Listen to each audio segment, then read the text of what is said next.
Once again the Principle of Communication Engineering course.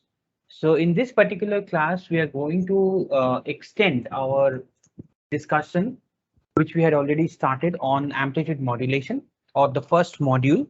And in that light, we had discussed on last day two very important concepts. And in that order, one was considered to be the amplitude modulation, the different, like what is the role of modulation, which we observed that the one of the most important part is that we would always love to have the antenna size reduced, and also the multiplexing wise also it helps a lot. So that were some of the main reason why we usually look into modulation. And we have also observed that for modulation, there can be multiple ways of doing it. Either it can be amplitude modulated or frequency modulated or a phase modulated. Excuse And me, sir. yes, Did you share your screen? no, Or as of now, I have not shared anything because this okay, is already the recap of the previous days part. okay, So yes, that's why. fine, Yeah, fine. I'll do that right now. So okay, let me, as being pointed out, maybe I'll just share the diagrams if that recollects the point. So this is what I was talking about, that we had discussed the that either the three basic important uh, element of a signal, that is the amplitude, phase, and the frequency. These three are usually modified or changed. This was a word, exact word which was used, changed in accordance to some kind of a carrier signal, which ideally would always be a very high frequency signal. And sorry, and that high frequency signal would, it will follow the message, okay, and accordingly we will get kind of an envelope which you observe over here. We call this as an envelope. It happens to in particularly for our amplitude modulation, it happens, this was called as envelope. In fact, you will find that when we go for the demodulation part, we will find a detector which will be called as envelope detector also. Okay, so that's where the envelope came in. Also, in light of that, we had also found out that there is a possibility that if I happens to transmit the carrier along with the message, then we will always find some kind of an sideband, which is called as the upper and the lower sideband, given by these two segment. And for that, we had done a small little kind of not a derivation, but actually the logic behind why we are getting the sideband. In that aspect, we came into something called as frequency domain and its advantage. And as I told you, that usually the time domain analysis won't give us all the details about the analysis part. So for that purpose, we have to convert the domain from time to frequency using a process called Fourier transformation. Okay, in that way, what we can observe is that the time domain signal, which you can observe over here, has been now been converted to a frequency, because this is omega, and omega, if you all know, this is 2 pi f. So basically, we are converting this into frequency too. And that is only when we are observing that the sidebands are available over here. Okay, and this sideband has a particular structure, that is when the upper sideband we are considering, this will always be omega c plus omega m, that is a greater value, the portion of the spectrum of am which is lying above the carrier frequency, and a portion over here which will always lie below the carrier frequency. Okay, so that is how the structure usually looks like. And in fact, in light of that, we had also found out that the bandwidth of an am is given by the twice of the maximum frequency of operation as such. Along with that, the same on the same note, let us start off from there itself. Let me, sorry, let me just start off with a new one. And in that, at the end, we actually had ended up on the discussion of modulation index. If you remember modulation index, and I told you that modulation index usually is referred by M. Okay, it can be many things, but this is one of the notation, and this is given by EM by EC, where EM is the maximum amplitude of the modulating signal, and EC is the maximum amplitude of the carrier signal. Please don't ever forget this, and don't confuse by EC by EM. Okay, don't write it like EC divided by EM. The meaning will be completely different and it will be completely erroneous. Okay, so don't write this. Okay, so EM by EC, this is the factor, and in that also we have found out that M naturally will vary between 0 to 1. So the value will vary between 0 to 1, keeping in mind the condition that EC okay, EC is greater than, okay, EM. It can also be equal as well, but that's a specific condition we are talking about, because if you consider EC equals to EM, when EC equals to EM, then we are actually achieving M equals to 1.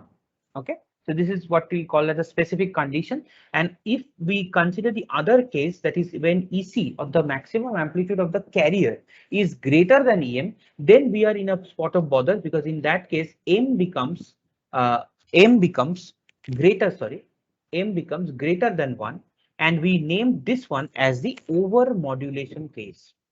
This is where I think we had ended our discussion on that note. Also, you can observe that I told you that M, as it is called as modulation index, there are other names of it. So don't get confused while solving the numericals, which we are going to do today. And another one is called as depth of modulation. This is sometimes called as depth of modulation. Okay, this is called as depth of modulation sometimes, or even we can call this as the percentage of modulation. Okay, percentage or degree of modulation we call it. Okay, all the meanings are the same. Okay, sometimes it is percentage of modulation also. That is what percentage of modulation, nothing but when you convert that into percentage, so that will be a percentage. So percentage of modulation, this is, maybe we can start off here. The percentage of modulation, so this is nothing but EM by EC, okay, multiplied by 100. If I do that, so then we are getting a dimensionless percentage value. Okay, now let us also express, okay, the same M, or the modulation index, with respect to the maximum or the minimum modulating amplitude, and that is also a relatively different expression for that matter. Okay, let's see what exactly I mean by it. So let me go back to the slides. So let me just make it full screen. Yeah, let's just look at this particular diagram. Okay, so this is nothing but the same diagram that I just have referred to a little while back. If you go back here, this is the same diagram. Okay, the same diagram now has been labeled a little bit. So basically this is showing us the modulated data, modulated signal as such.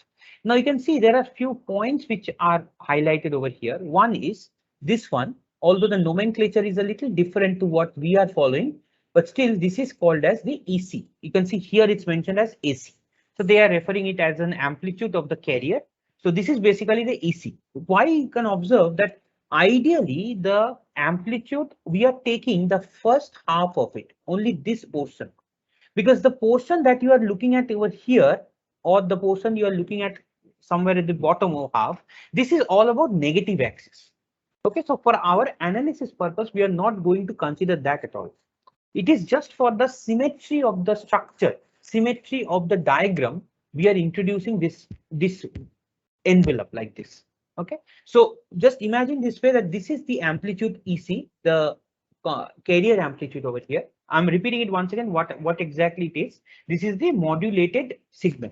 Okay, so this is the carrier modulating, carrier is getting changed with respect to the data or the message. So you can observe clearly that this is basically this AC plus AM sine omega t. This is the modulated data that we are looking at. Okay, and similarly you can observe that this carrier, okay, has an amplitude which is EC. Also, we are observing that the E max, okay, this is called as the E max. We are referring as E. So E max is basically the maximum amplitude that is possible. Okay, you can observe, like I said, the lower half of it, we are not referring to it at all. We are not referring to the lower half. We are only restricting the explanation with respect to the first half. But due to symmetrical structure, we are offering the lower half as a depiction. That's more of a explanation. Okay, so Emax is over here. Okay, EC is over here. Emax is what? Emax is, you can observe, this is the maximum that is observed. So this is the Emax, the maximum amplitude of the carrier, or the modulating signal that we are observing. Okay, maximum signal. Similarly, you can observe that there is a mean also, that is E mean. In our case, it's E mean. Okay, so that is the minimum of the amplitude that we observe. So Emax is the maximum amplitude, E mean is the minimum amplitude of the carrier that we are observing. Okay, or the modulating signal that we are observing. Now, based on this assumption, we actually can derive or express the modulation index. So for example, I'll just do it over here so that it's easier for you to understand. So let us say what should be EM, because we know, I'll write here that E equals to EM by EC. Now let us describe this EM and EC in terms of Emax and Emean. Okay, so what will be EM? You can observe from the diagram that this will be Emax minus Emean by 2. Okay, so this will be Emax minus Emean by 2. So this will be the total EM that we are observing over here, because you can see that the blue colored spectrum or signal that you're looking at, it has an equal half on the upper hand side, and also there is a lower half, that is. So that's why we are taking a half of Emax minus Emean by 2. So Emax is this, Emean is the small one that you are looking at. So Emax minus ET is the overall structure that is observed over here. So that is why EM is given by Emax minus Emean by 2. All right. Now, in the same manner, if I consider the EC, okay, if I want to express EC in terms of Emax, so EC is nothing but, just check yourself with the diagram. It's Emax, okay, minus EM. If I do that, EM is nothing but this small segment. So Emax is this total minus this small part. That will leave us portion of this. Okay. So Emax minus EM, EM is this one actually. Okay. So Emax minus EM is ideally is EC, or EM if replaced by this. So Emax minus Emax, okay, minus Emean by 2. So like that it will be formulated. So you can see, observe that EC can be represented as EC as very simply.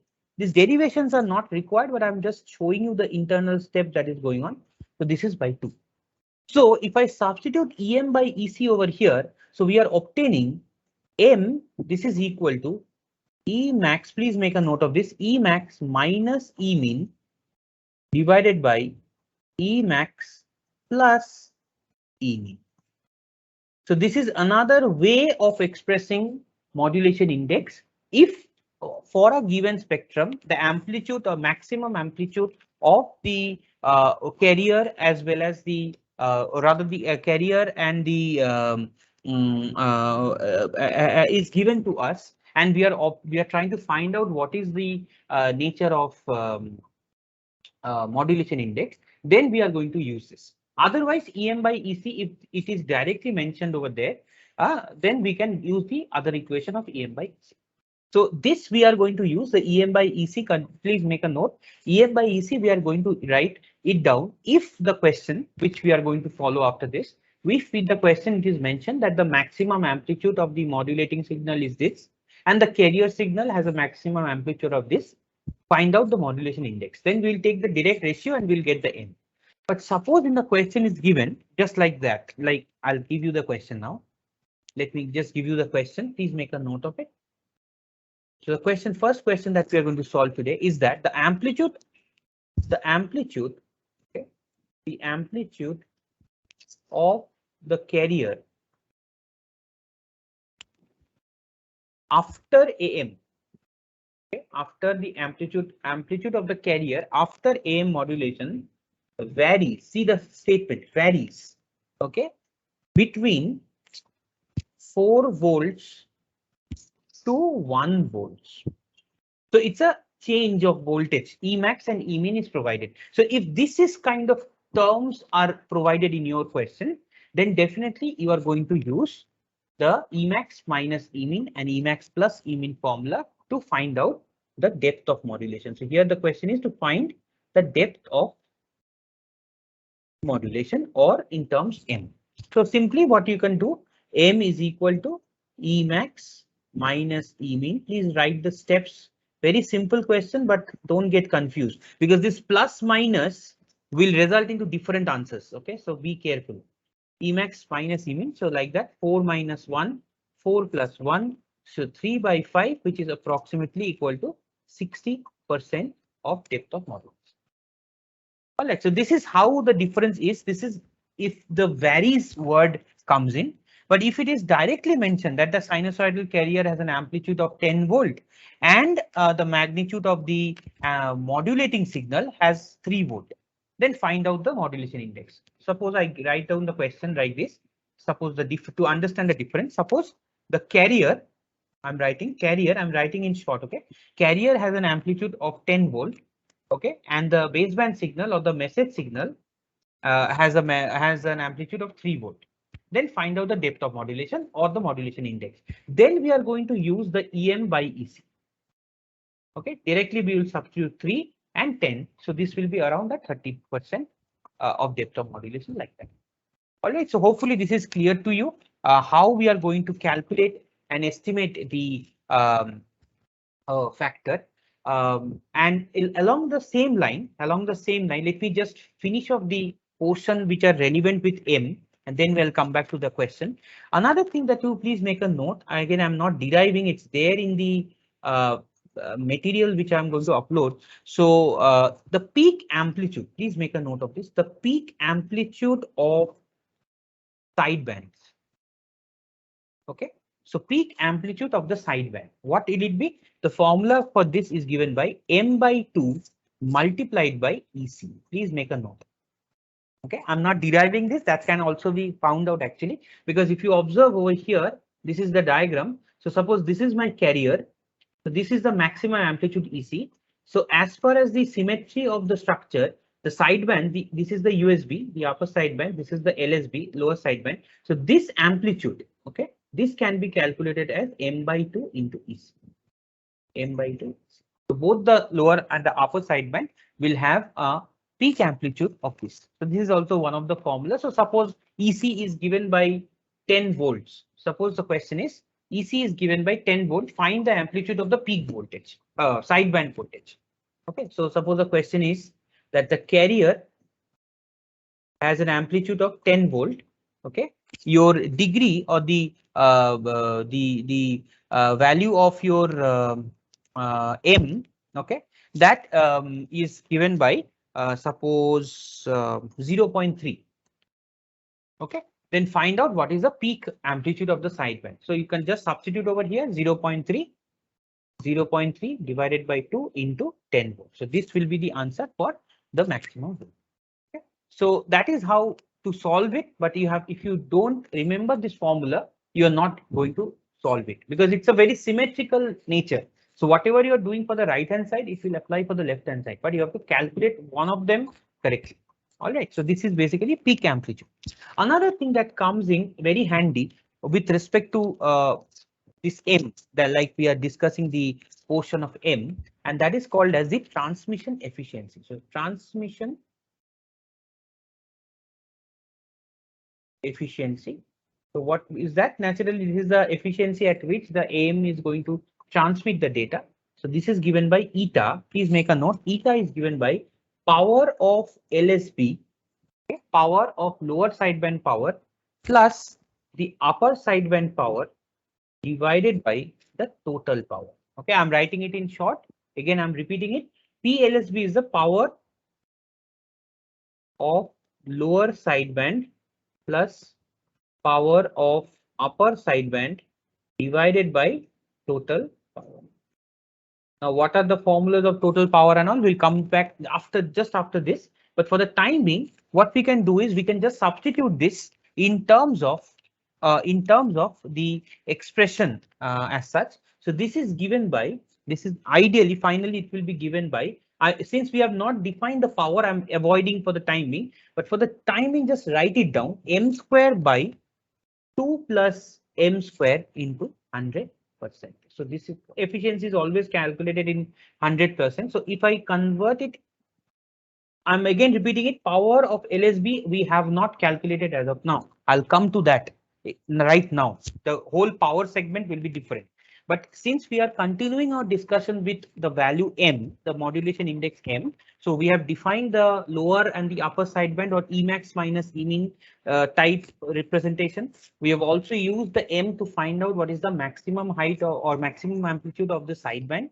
And the third element here is transmission efficiency, where we are defining that it is nothing but the total power of the sideband divided by the total power that is the derivative. Okay, so that is given by eta equals to m squared divided by 2 plus m squared, and naturally it's 100%, so that will be the efficiency. So for example, if I know about m, which is equal to 1, okay, if m equals to 1, which is the 100% modulation, if I consider when em equal to ec, then basically if you substitute over here, you can see this is 1 by 1 divided by 2 plus 1, 3. So 1/3 into 10, 100. So basically we are achieving around 30.3% of efficiency. Similarly, if m is equal to 0.707, your eta will come down to 20%. If your m is near to 0.5, your eta will be calculated around 11%. So basically, with respect to your m, the efficiency of the transmission efficiency is going down. And you can also make an understanding over here that we can, okay, for a distortionless AM transmission, this is the maximum efficiency that we actually can gather. Why? Because you can observe m equals to 1. This is the last element. And what was the condition of m? M should have been between 0 to 1. Now it is the final part, the maximum, that m equals to 1. Now beyond 1, we know that that is an overmodulation, and overmodulation will always result into distortion. So basically, even if I have m equal to 2 and greater, it doesn't make any sense, because eventually that won't be considered as an AM transmission, and eventually the nature of your efficiency and everything will come down eventually. Okay, because the m will not be considered at all. So the maximum efficiency that is we are obtaining is very low, in fact. Okay, 33%. We will need to do some ways. We have to find some ways to improve this. We'll do that later on in DSBSC and other things. So this is all about modulation index and its application in different criteria. All right. So naturally, you can expect that questions or the numericals might come in with respect to similar trend. So again, as I said, I'll come back to numerical after finishing of the theory portion, whatever we have with respect to this. Now, as we have discussed up to this, anyone having any doubt, we'll start a new part of it, which is the power calculation. Separate part, power calculation. If you have anyone having any doubt, please raise the point at this point of time. Okay, because power calculation is a separate part. Anyone? Right? Yes. So when you calculated the m based on Emax and Emin, that graph, correct, could you just explain how you got the equations? Sure. Like, I'll go back. Yeah, this one you were talking about? Yes, sir. Just like the initial, the initial part is, you can see that EC is indicating the carrier amplitude. All right. Now, usually the carrier, if you observe, the carrier should be like something like this. Okay, so the top and the bottom, both halves needs to be taken. So this is my EC. So the same thing, you can observe that up to this point, if you closely observe up to this point, or even in the lower half, we consider this point, this is basically unmodulated portion. All right, so this is part is basically the carrier as if it is not changed at all. So this is basically the carrier signal or the amplitude of the carrier signal that you're observing. Now, I am not considering the whole, okay, the whole thing, because this is nothing but a symmetrical diagram. And we are supposed to only take the one because it will give you the same input, because the lower half is ideally a negative end. And negative signal we cannot generate actually. So that's why it is not of any use. It's just for our graphical representation purpose. We are actually making this thing happen. All right. So this is my first of the EC. Now the modulated signal, the blue colored line that you're looking at, that is basically the modulated signal. All right. So that based on that only, the carrier is actually changing its amplitude in the middle. You can see over here the amplitude has changed.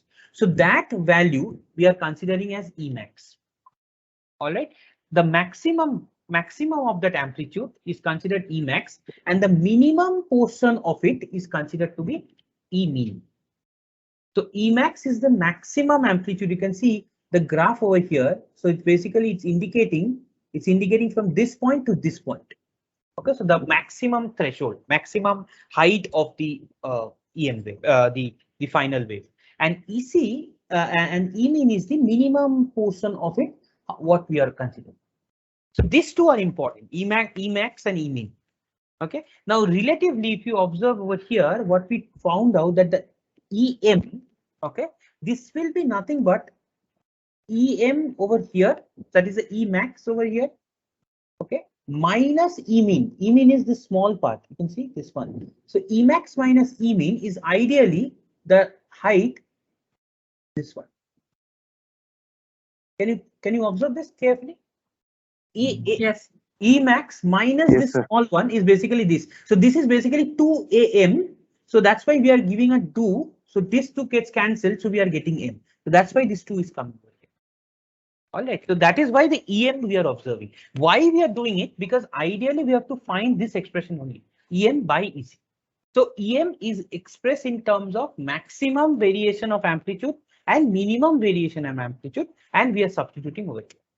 And similarly, EC can also be calculated in terms of Emax and EM. Because if we get one, the other one is simple. We can get Emax minus EM and we can get EC and we substitute.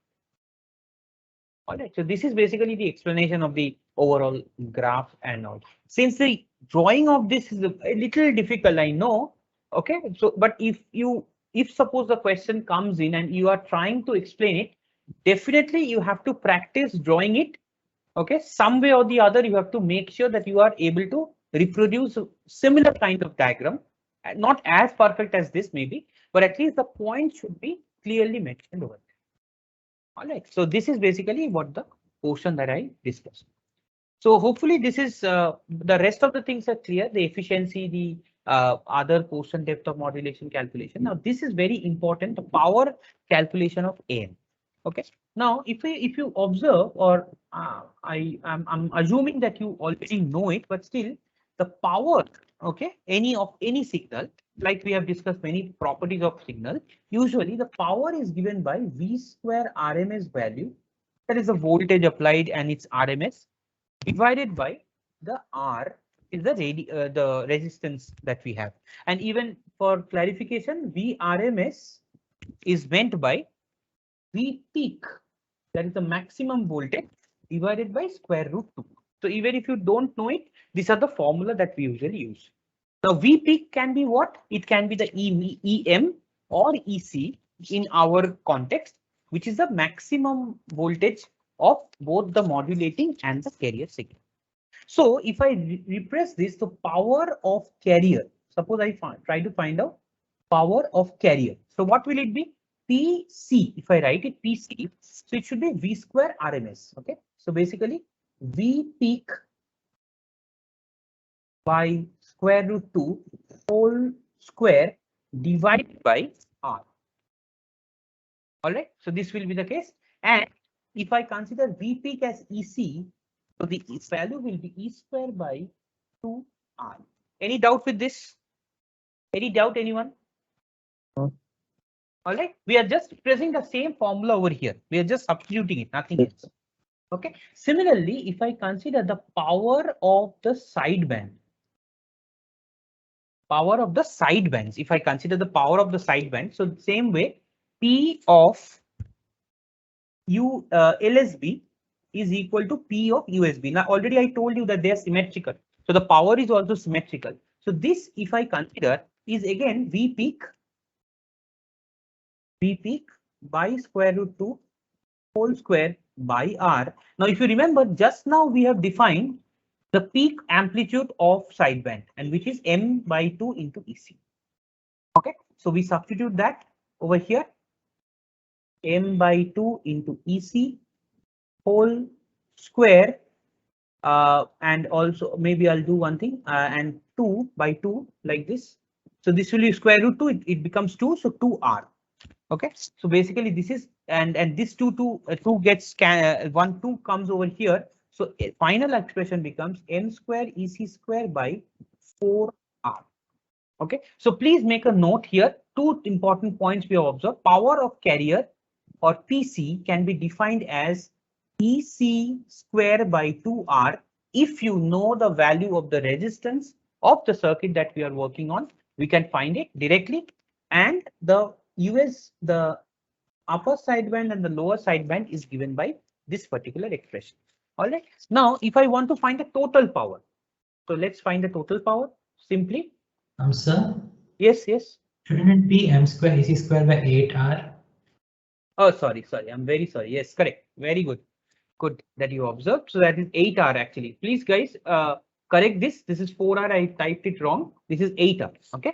So now, if I happens to find the total power PT, okay, that will be nothing but carrier power plus the addition of two sidebands. So simply we can write EC square by 2r plus m square EC square by 8r plus m square EC square by 8r. So this is a total power, carrier power, and the two sideband power which are equal. Okay, and finally, if I happens to segregate everything out, EC square by 2r, this is given by 1 plus will come as 1 plus m square by 2, or this part again you can observe this is nothing but PC. So PC multiplied by 1 plus m square by 2. So I'll write it once again. So total power PT, please make a note, is equal to carrier power multiplied by 1 plus m square by 2. So ideally the sideband power, if I need to find out, I need the value of R. Okay, but ideally we won't be giving you questions where directly either it will be mentioned, if not mentioned, directly you can find out what is total power using this formula. So M already we know EM by EC. So we can find out what is M. We can substitute over here. Already in most of the questions that we will come across, EC will be provided to us, the maximum amplitude of the signal. And R will, if provided, we can find out the PC also, and we can substitute and we can get the transmitted power as well. Just for example, just to take an example, I hope this is not that difficult for all of you because we started off with the basic fundamental finding of power. So we have found out what is the overall power of an AM. Okay, so this is the total power of AM. Now let's take an example to clarify our thought. So this is the third example. Just write it down. I'm writing it in short. For a 400 watt carrier, a 400 watt carrier is modulated to a depth of M 75%. I'm writing it in short. The detailed question is there in the PDF. You will check later. So a 40 watt carrier and M is 75 watts. So basically, the question is find the total power PT equals to how much? Okay, in an amplitude wave, assuming that the modulating signal is a sinusoid. So simply, we suppose this type of question has come in. So you can observe that the power of the carrier is directly provided to us. So we can simply use the formula PC into 1 plus m square by 2. So PC is 400 watt multiplied by 1 plus 0.75 divided by this should be squared divided by 2, and the final outcome is 512.5 watt. So this will be the total power out of it. So you can observe also one of the, I think the calculation wise that is not a very difficult part to do, but one very important observation I would want you to make. You can observe that out of the 512 watt of total power, 400 watt is actually used up by the carrier. Just observe this carefully. Out of the 512 or suppose it's 512.5, 500 or watt, whatever it is, out of that almost 400 watt is being used up by the carrier. Right. So, and you remember that carrier doesn't carry any information as such. It is just a process in which it changes the it changes its amplitude based on the message. So basically it's a carrier. It's not an information. All right. This in fact will lead to a very important discussion later on. Okay. In subsequent, maybe next week's class itself, where we are going to introduce the DSB-SC or the suppress subcarrier process, in which we will observe that this carrier, if can be suppressed by some means, then we can actually save a lot of power while transmitting the AMC. Just a different thought along with it, but just to keep you interested in this. So this is what the process is. But anyway, this is only for the power calculation, so you can do that. Now let's see another way of doing it. Another question in a different version of it. so that you are able to understand that how the questions can be different. Just write it down. And in an AM radio, AM radio radiates, okay, at 10K watt of power, okay, 10K watt of power, if modulation percentage is 60. So if M is equal to 60%, although this is not exactly correct, but I'm still writing modulation since we are equating everything almost the same. So modulation percentage is 60%. All right, calculate how much is the carrier power. So now the question is find PC. So the question is an AM broadcaster. See the question. AM radio broadcaster radio radiates 10K watt of power. That means this 10K watt of power is the modulated signal. Be careful with this. I'm repeating it once again. An AM broadcaster radio radiates at 10K watt of power. That means it's a transmission side. So that means after modulation, the power is 10K watt. So ideally, the PT is provided to us over here. All right, because you can see on the other end, the other question, it was 40 watt of carrier.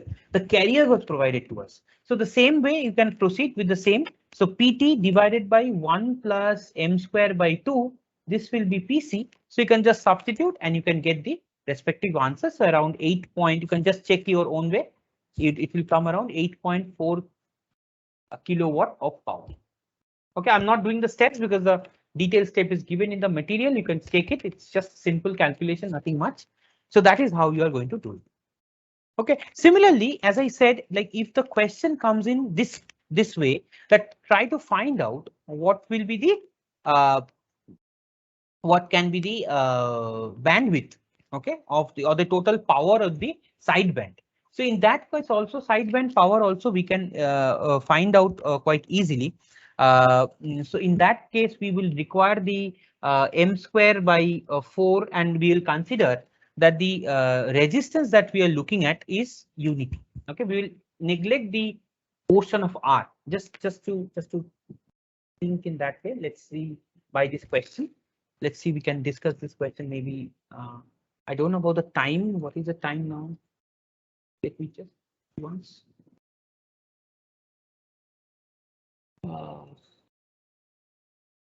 Oh, we are almost running short of time, but still we'll just finish it off on that note.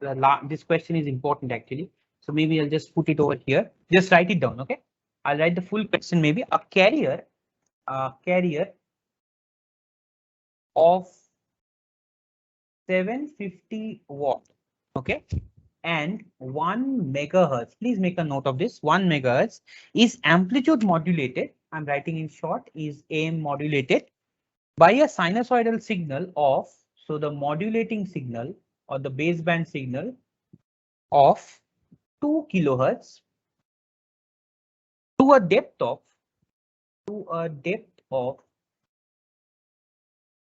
50%. So hopefully now I don't need to explain you what are the elements present over here in the question. Almost everything is known to you. Calculate, now little different, calculate the bandwidth of the system. Okay. Power in the sideband,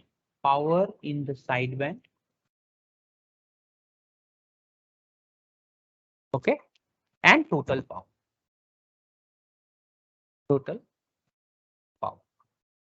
All right, so this is basically the structure of the system. So in just since we have running short of time, let me just put this in small letters. So this is equal to 750 watt. So the carrier power is given. FC or the carrier frequency is given as 1 megahertz. Can you tell me anything about the modulating signal, like baseband signal? What is this 2 kilohertz indicating? What is the 2 kilohertz? Anyone?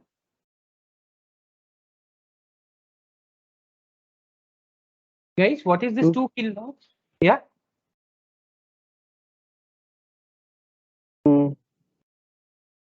I didn't get it. What? What is this for 2 kilohertz? Sir, is it frequency of carrier signal? Frequency. No, not carrier. Frequency of the modulating signal. Basically, this is FM. This is FM because you can imagine very carefully. You can observe and tell. See, this is in megahertz. So high frequency. So naturally it will be carrier. This is low frequency. So that's why we will consider this to be a normal baseband signal or the modulating frequency. Understand? So that is one of the criteria and the most important criteria to distinguish the frequency. Always the carrier will have a higher frequency and the modulating signal will have a lower frequency. So this is provided to us. Also, we have been provided that M is 0.5 because 50% modulation depth is there. So simply what we can do, we can just simply put bandwidth. If you remember, we had already found out that is equal to 2 into FM. So we can find out this is 2 into 2 or 4 kilohertz as the bandwidth of the signal.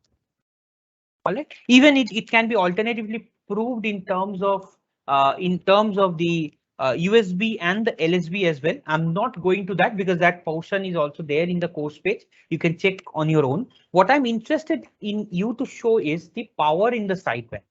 Now, if you observe that the power in the sideband that we had observed, so power in the sideband. Okay, so power in the sideband. So that is given by M square, or maybe what I can do is E square by, this was the first one that we had actually. Now from this, if I happens to take out a little bit difference like M square divided by 4 multiplied by EC square by 2R. If I take this, see for yourself what I did. I've just segregated this out. This is very important and interesting. You can observe M square by 2.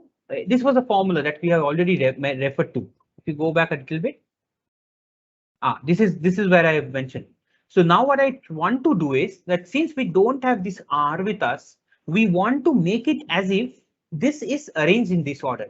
Then what will happen? We can write this as this is equal to PC. Now you can observe that in the question, PC is actually provided to us. All right. See carefully what I did again. I'm repeating it.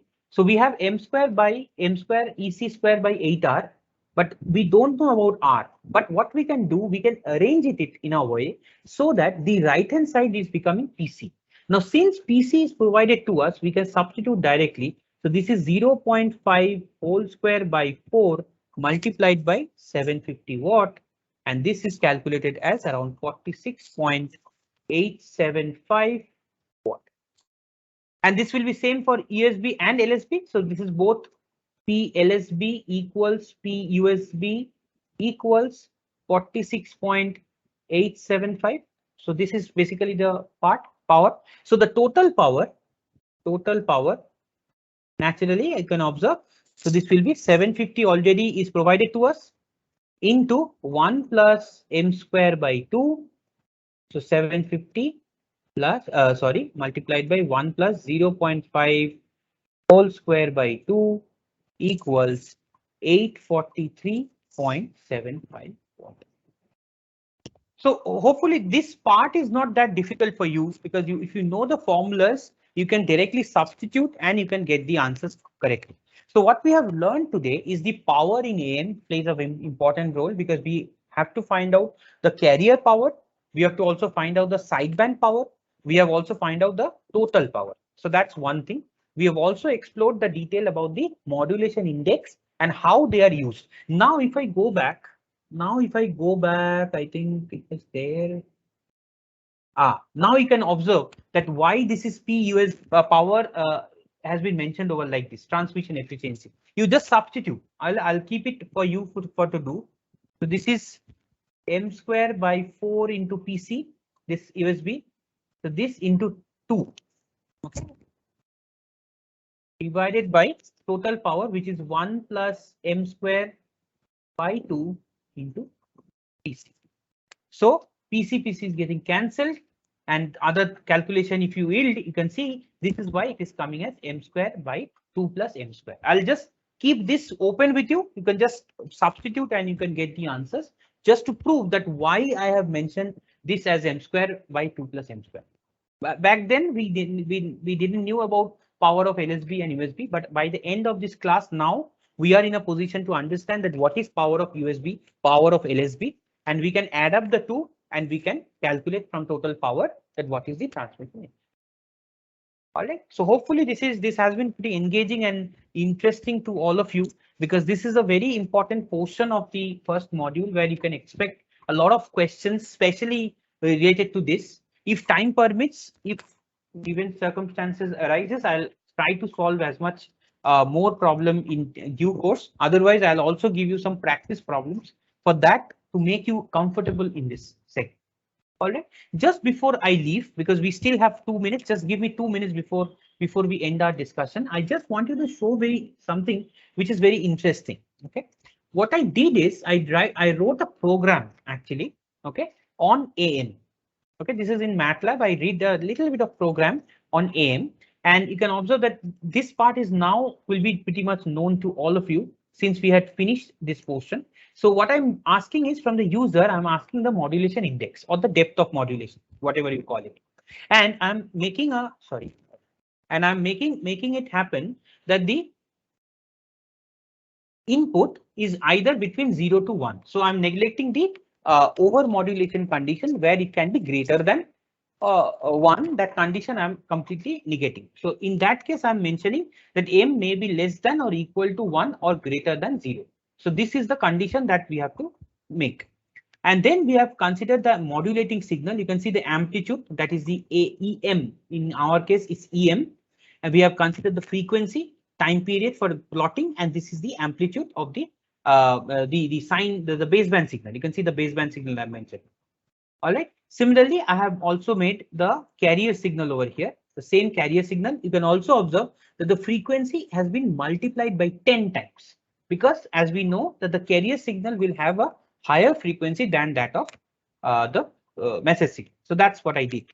And finally, the final modulation signal, I have just mentioned the same equation that we had already done, a plus xt into cos omega t. So the same thing I have written, and I'm trying to plot it. So let's see what it comes with the plotting.